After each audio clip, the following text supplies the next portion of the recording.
शराबबंदी कानून पूरी तरह विफल साबित हुई है। सरकार के लोग हूँ, सत्ता संरक्षित लोग हूँ, अवैध शराब के कारोबार में। ठीक है, तो मतलब ये शराबबंदी का मुद्दा निश्चित तौर पर बिहार चुनाव में काम करेगा। मेरे साथ सर्वे एक्सपर्ट अमित जी भी यहाँ पर जुड़े हुए हैं। अमित जी, देखिए, दो सवाल थे और इसमें जनता का रुख अलग अलग देखने को मिला है।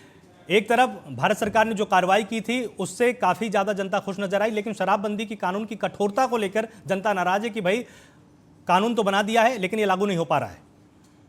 आलोक, मैं बताना चाहूंगा कि देखिए, जब देश की बात आती है तो आज भी अगर भारत की पहली पसंद देखेंगे प्रधानमंत्री मोदी ही है, क्योंकि उनका कोई विकल्प नहीं है। और जिस तरह से उन्होंने पहलगाम हमले का जवाबी कार्रवाई किया तो उससे जनता में इस बात की खुशी है और लोगों को ये विश्वास है कि मोदी जी है तो ये काम हो सकता है, ये जवाब पाकिस्तान को दे सकते हैं। दूसरी बात जो शराबबंदी की कर रहे हैं, देखिए बिहार में शराबबंदी तो है मगर शराब की बिक्री चल रही है, तो लोग उसको लेकर के अपनी राय दे रहे हैं। क्योंकि देखिए, शराब पीने वाला असंतुष्ट भी हो सकता है और जो महिलाएं हैं वो संतुष्ट भी हो सकती है। लेकिन जब महिलाओं में हम लोग पूछते थे तब महिलाओं का पॉजिटिव रिस्पॉन्स था कि नहीं, शराबबंदी ठीक कदम है।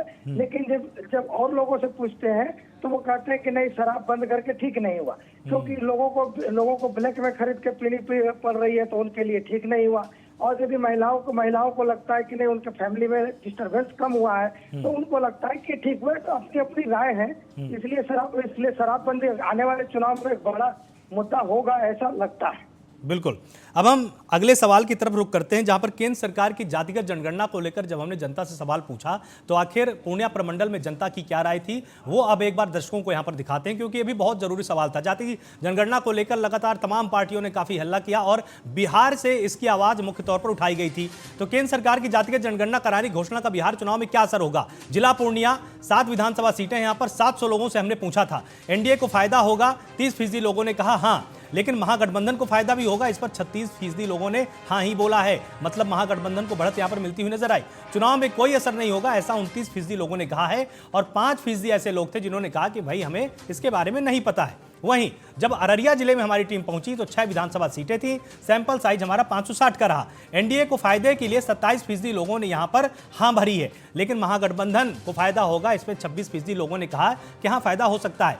लेकिन 37% लोग यहां पर ऐसे थे, मतलब दोनों से ज्यादा थे, जिनका कहना था चुनाव में कोई असर नहीं होगा क्योंकि यहां पर जाति के आधार पर ही चुनाव होता आया है। लेकिन 10% ऐसे भी लोग थे जिनका कहना था कि हमको नहीं पता है। वहीं जब कटिहार जिले में हमारी टीम पहुंची तो 7 विधानसभा सीटें थी, सैंपल साइज यहां पर 800 का था। एनडीए को फायदा 30% लोगों ने बताया है कि हां फायदा होगा, लेकिन 38% लोग ऐसे भी थे जिन्होंने कहा कि महागठबंधन को इससे फायदा होगा क्योंकि प्रमुखता महागठबंधन के नेताओं ने इसकी बात उठाई थी। लेकिन 29% ऐसे लोग थे जिन्होंने कहा कि चुनाव में इसका कोई असर नहीं होने वाला। 3% लोग यहां पर ऐसे रहे जिन्होंने अपनी राय इसमें नहीं रखी है, कहा कि हमको पता नहीं। किशनगंज में जब टीम पहुंची, 4 विधानसभा सीटें थी, सैंपल साइज यहां पर 468 का था हमारा। 15% लोगों ने कहा कि एनडीए को फायदा होगा, लेकिन 45% ऐसे लोग थे जिन्होंने कहा कि महागठबंधन को फायदा होगा। लेकिन 35% ऐसे भी लोग थे जिन्होंने कहा कि चुनाव में इसका कोई असर नहीं होने वाला। 5% ऐसे लोग थे यहां पर जिन्होंने कहा हमारी इस पर अभी कोई राय नहीं है, चुनाव आएगा तब बताएंगे।